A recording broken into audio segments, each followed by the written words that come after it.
Hello everyone, a very warm welcome to you all on our channel Utkarsh classes once again. So students, जैसा कि आप सभी जानते हैं कि हमारी वन शॉट सीरीज में हम लगातार एंशिएंट, मेडाइवल और मॉडर्न के कंबाइंड टॉपिक्स को स्टडी कर रहे हैं और लास्ट में हम एमसीक्यूज की प्रैक्टिस भी किया करते हैं. जैसा कि आप लोगों के ऑलरेडी कुछ टॉपिक्स कंप्लीट हो चुके हैं, आज जो हमारा टॉपिक होने वाला है वो है students rise of Magadh ancient history से आप लोगों का यूनिट 2 का टॉपिक मगध का उत्कर्ष. ठीक है, तो ये काफी शॉर्ट टॉपिक है स्टूडेंट्स, तो इसे हम कवर करेंगे और साथ ही साथ लास्ट में इसके एमसीक्यूज को भी सॉल्व करेंगे. चलिए, so let us begin.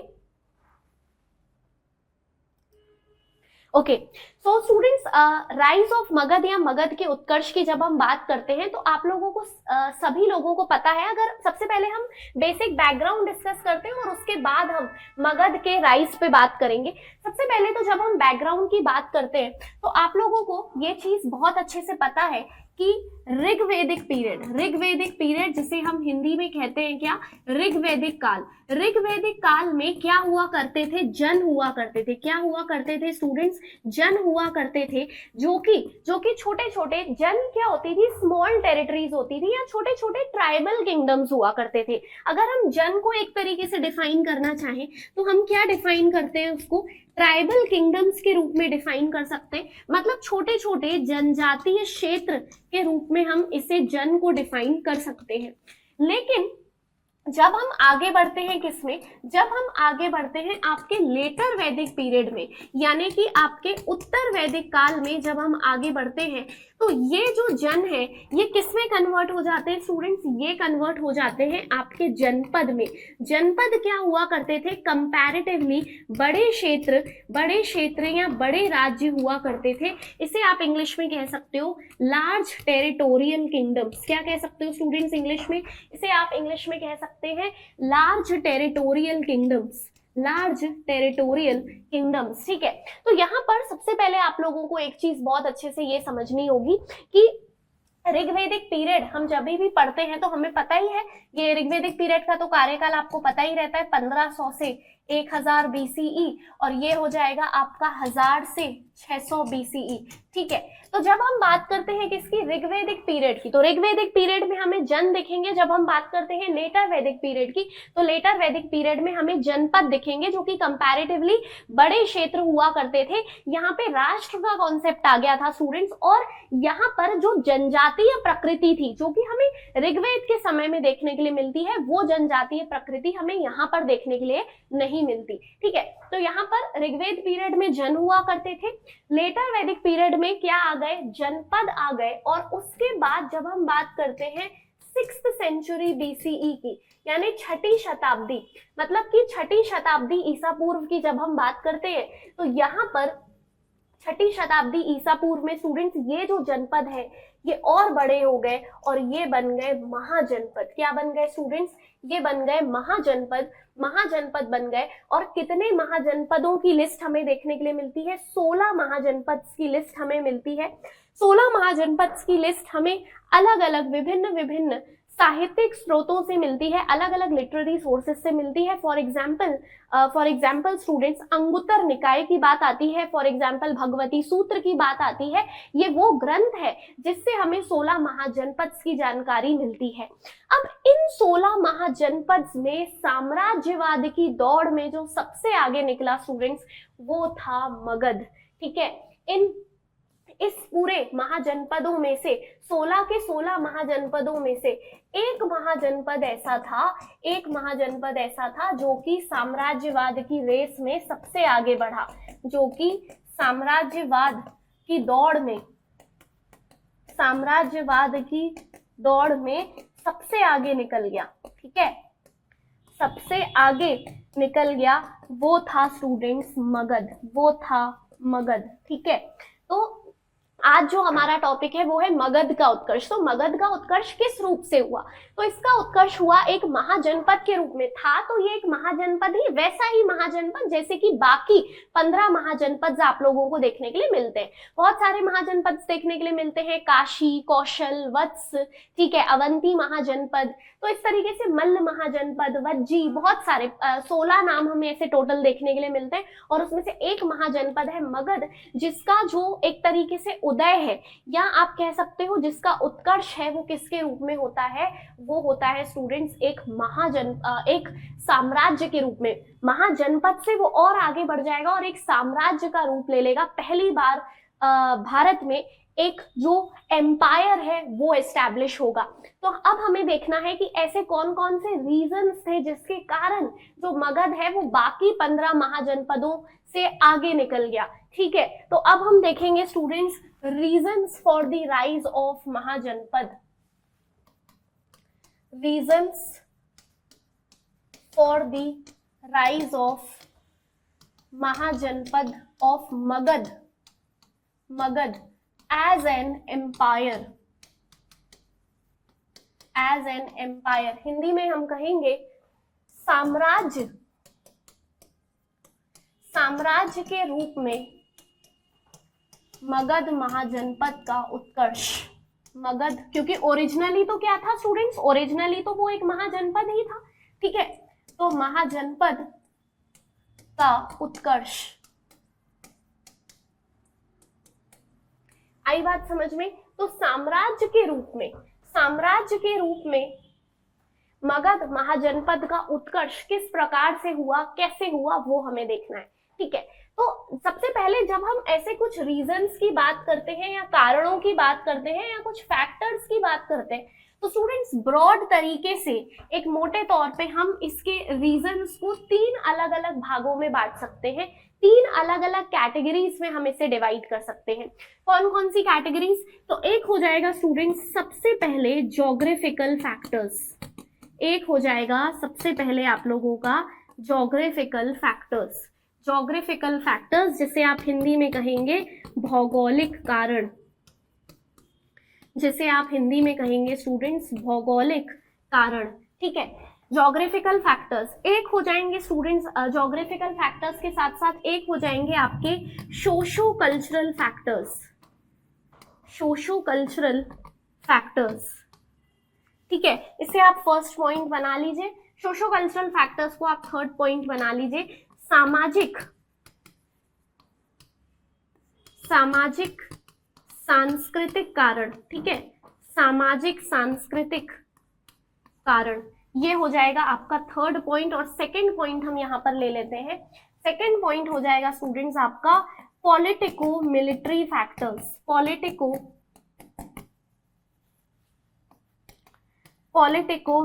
Factors, यानी कि राजनीतिक एवं सैन्य कारण। राजनीतिक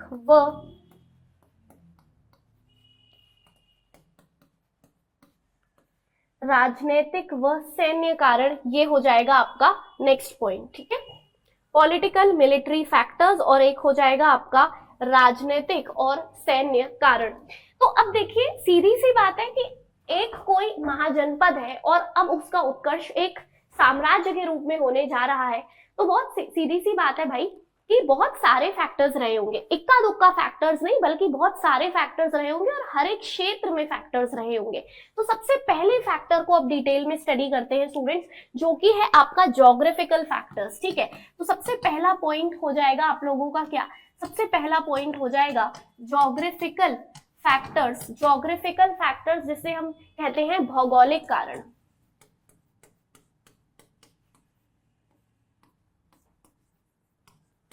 ज्योग्राफिकल फैक्टर्स जिसे हम कहते हैं भौगोलिक कारण। ठीक है, ज्योग्राफिकल फैक्टर्स या भौगोलिक कारण। तो अब देखो भौगोलिक कारण किस प्रकार से हम कह रहे हैं, क्यों आखिर हम कह रहे हैं कि मगध के जो भौगोलिक कारण थे वो इसके साम्राज्य के उत्कर्ष के पीछे बहुत बड़ा रोल अदा करते हैं, ऐसा क्यों? सबसे पहले तो स्टूडेंट्स अगर आप लोग मगध की लोकेशन देखोगे, ठीक है, अगर आप लोग मगध की लोकेशन देखोगे तो मगध मतलब ये वाला क्षेत्र, मतलब आपका मोटा मोटा जो क्षेत्र है वो प्रेजेंट डे बिहार का क्षेत्र इंक्लूड होता है। हालांकि आसपास के कुछ राज्यों के कुछ क्षेत्र भी इसमें इंक्लूडेड होते हैं।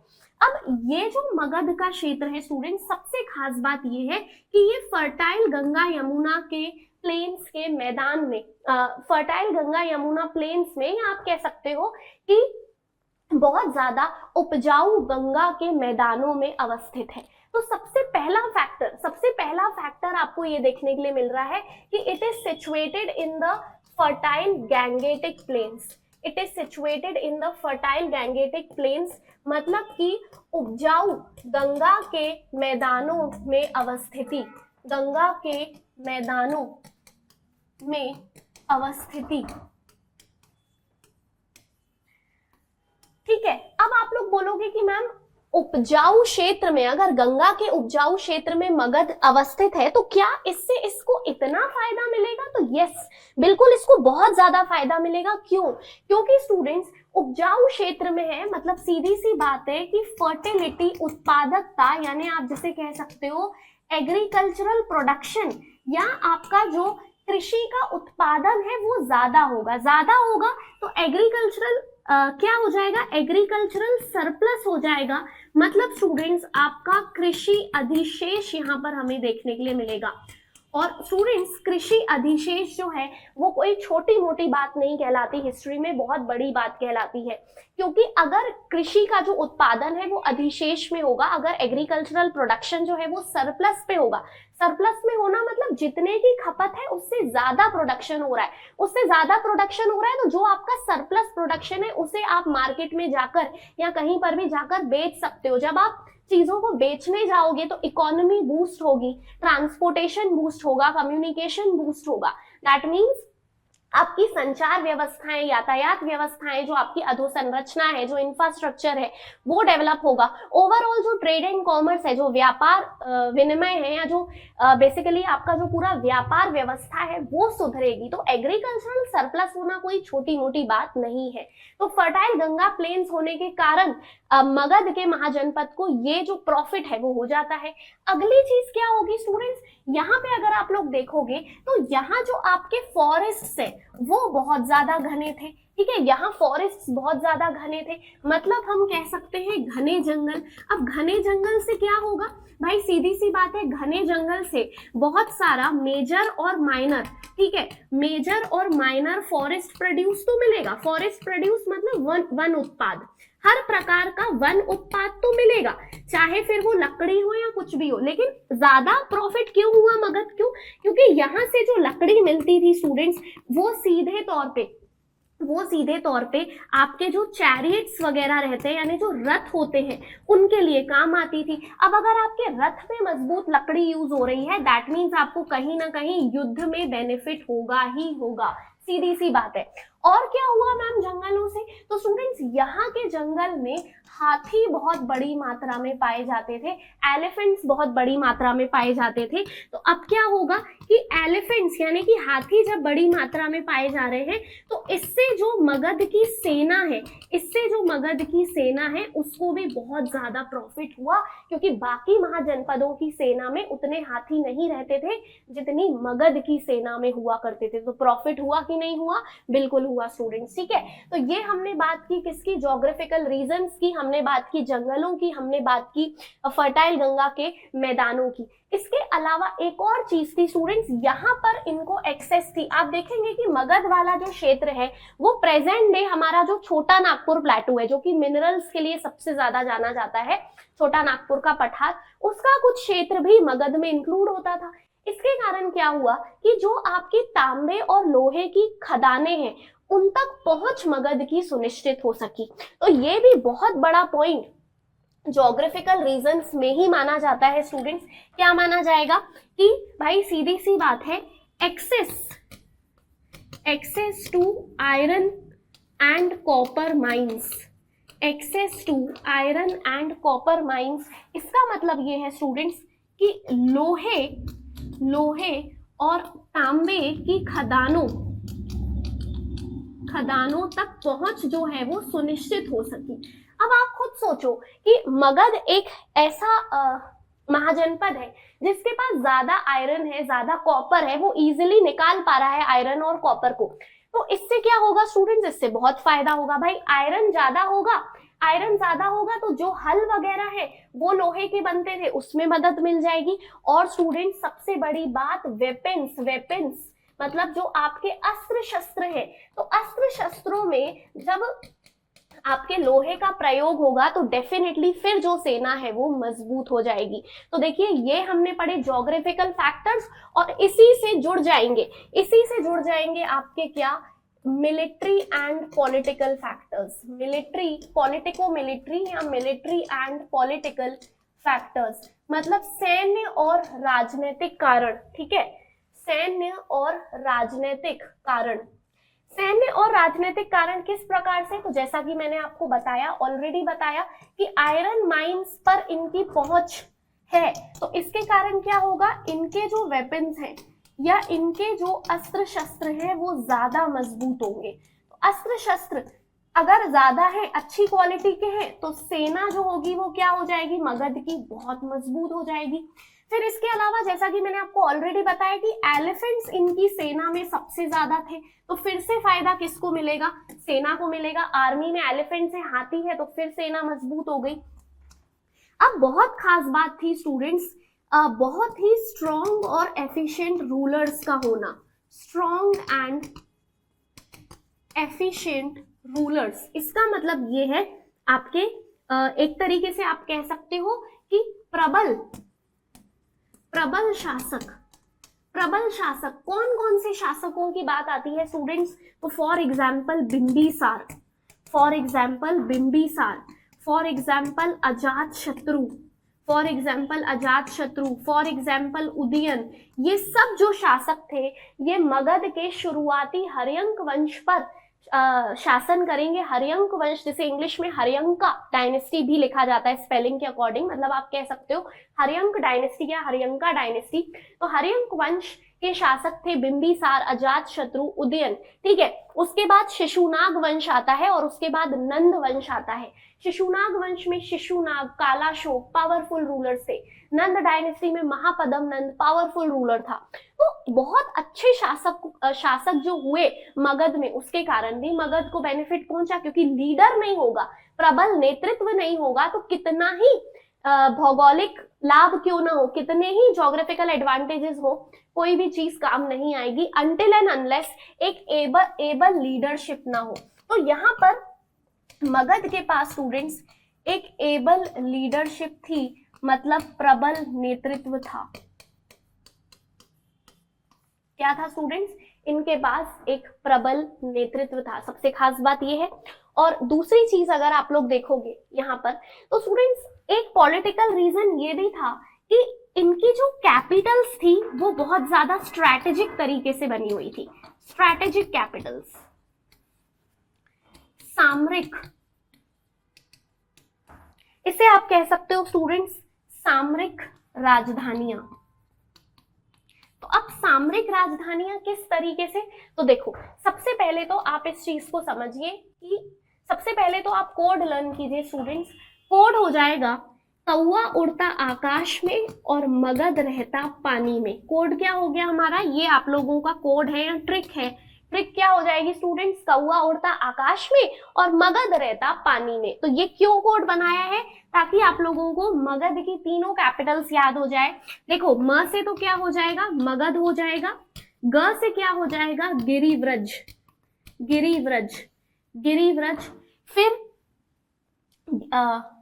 मगर रहता पानी में, सॉरी ये र है, मैंने ध लिख दिया, मगर। ठीक है, मगर रहता पानी में, तो ग से हो जाएगा गिरिव्रज, र से हो जाएगा स्टूडेंट्स राजगृह, र से क्या हो जाएगा, राजगृह, और लास्ट हो जाएगा प से पाटलिपुत्र। ये कैपिटल्स थी स्टूडेंट्स। ठीक है, अब देखो गिरिव्रज, गिरिव्रज में गिरी आ रहा है, गिरी का मतलब ही होता है पहाड़। ठीक है, गिरी का मतलब ही होता है पहाड़, मतलब ऐसी राजधानी जो कि पहाड़ों से घिरी हुई हो। राजगृह के लिए कहा जाता था स्टूडेंट्स, राजगृह के लिए कहा जाता था कि जो मेनली आपकी ये वाला कलर ले लेते हैं, ठीक है। तो मेनली जो आपकी राजगृह है, कहा जाता था कि वो 5 पहाड़ियों से घिरी हुई थी। अब 5 पहाड़ियों से घिरा होना मतलब स्टूडेंट्स ये प्रोवाइड करता है राजगृह को एक नेचुरल डिफेंस। नेचुरल डिफेंस मतलब प्राकृतिक सुरक्षा मिल रही है किसको?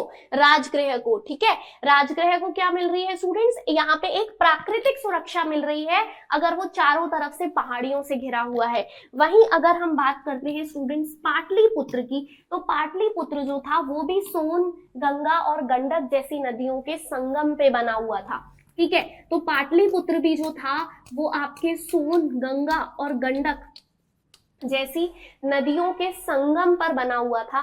इससे क्या हुआ स्टूडेंट्स? अगेन इससे एक प्राकृतिक सुरक्षा जो है वो पाटलिपुत्र को मिल पा रही थी। तो ये बहुत अच्छी चीज है, ठीक है, बहुत अच्छी चीज है जो कि हमको यहाँ पे देखने के लिए मिल रही है। तो मगध का ये भी प्लस पॉइंट साबित हुआ, मगध का ये भी प्लस पॉइंट साबित हुआ कि भाई जो उसकी राजधानियां हैं वो इस तरीके से उनकी अवस्थिति है कि उनको एक प्राकृतिक सुरक्षा जो है वो मिल पा रही है। तो ये भी बहुत प्रॉफिटेबल था जब हम मगध की बात करते हैं। तो ये हो गया हमारा second point, military and political factors. Third और लास्ट पॉइंट पे बात करते हैं स्टूडेंट्स, जो कि हो जाएगा आप लोगों का सोशो कल्चरल फैक्टर्स।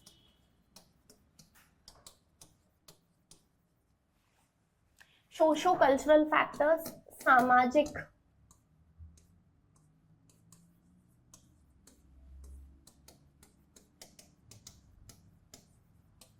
सामाजिक सांस्कृतिक कारण, सामाजिक सांस्कृतिक कारण। अब मैम सामाजिक सांस्कृतिक कारणों में क्या होगा मगध में? कैसे मगध को बेनिफिट मिलेगा उसकी समाज और संस्कृति से? तो देखिए स्टूडेंट्स, मगध को यहाँ पे बेनिफिट इस तरीके से मिलेगा कि मगध की जो अवस्थिति थी वो बहुत पुराना जो हमारा आर्यवर्त का क्षेत्र था, जो कि एक ऑर्थोडॉक्स आर्यवर्त का क्षेत्र था। ऑर्थोडॉक्स आर्यवर्त मतलब बहुत ज्यादा रूढ़ीवादी या परंपरावादी।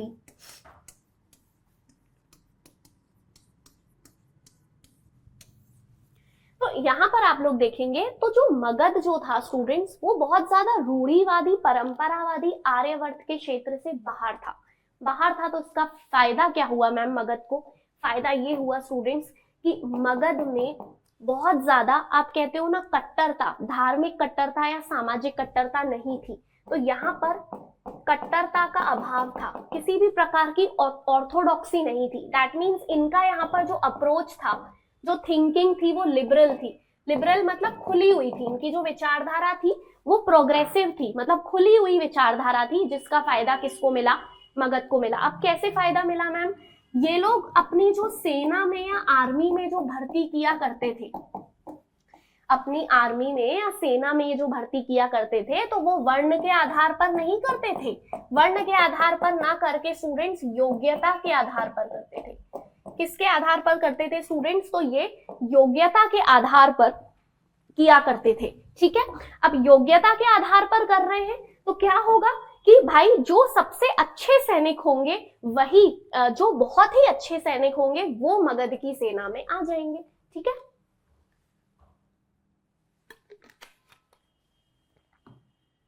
तो कुल मिला के स्टूडेंट्स यहाँ पर एक खुली हुई थिंकिंग होने से क्या फर्क पड़ता है कि जो समाज है, जो संस्कृति है वो और आगे बढ़ती है।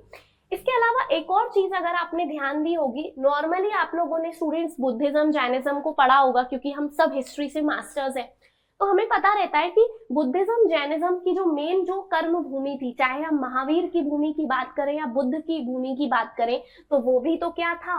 मगध ही था।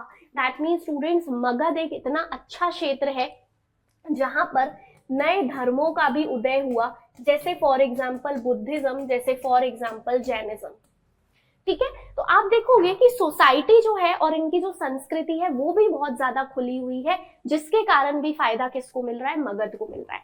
कुल मिला के स्टूडेंट्स इतने सारे आप कह सकते हो कि इतने सारे रीजन से अब आप लोगों को समझ में आ गया होगा कि आखिर जो मगध है वो क्यों 16 के 16 महाजनपदों में या बाकी बचे हुए 15 महाजनपदों की रेस में आगे क्यों निकल गया। अब हम जानते हैं कि जब हम ओवरऑल मगध की बात करते हैं तो हम सब जानते हैं स्टूडेंट्स की सबसे पहले हर्यंक डायनेस्टी आती है, फिर शिशुनाग डायनेस्टी आती है, फिर नंद डायनेस्टी आती है। ये तीनों डायनेस्टीज के हर एक शासक को हम बहुत ज्यादा डिटेल में और ट्रिक एंड टिप से याद किया करते हैं। जैसे कि आज मैंने आपको एक ट्रिक बताई कि कौवा उड़ता आकाश में, मगर रहता पानी में। ठीक है, मगर पानी, तो पहली गिरिव्रज, दूसरी राजगृह और तीसरी सबसे यूनिक हो जाएगी पाटलिपुत्र। ऐसे ही 16 के 16 महाजनपद की जो राजधानियां हैं वो भी हम हमारी क्लासेस में ट्रिक से याद करते हैं स्टूडेंट्स। तो इस तरीके से अगर आप लोग पढ़ना चाहते हैं तो 21 जनवरी से हमारा बैच जो है वो लॉन्च हो रहा है। चाहे तो आप लोग पेपर 1 और पेपर 2 का कॉम्बो बैच ले सकते हैं स्टूडेंट्स, कंबाइंड बैच ले सकते हैं पेपर 1 और पेपर 2 का, और चाहो तो सिर्फ आप लोग पेपर 2 केवल और केवल हिस्ट्री भी स्टडी कर सकते हो, जहां पर 10 की 10 यूनिट मेरे द्वारा हिंदी और इंग्लिश मीडियम में आप लोगों को बाइलिंगुअल प्रॉपर जैसे हम यहाँ पे पढ़ रहे हैं वैसे पढ़ाई जाएगी। ठीक है, तो याद रखेंगे 21 जनवरी से बैच लॉन्च हो रहा है, तो बिल्कुल भी देर ना करें क्योंकि बार बार ये अपॉर्चुनिटीज नहीं आएंगी। तो मेक श्योर स्टूडेंट्स की आप लोग जो बैच है उसे आप लोग एक बार रिव्यू जरूर करें।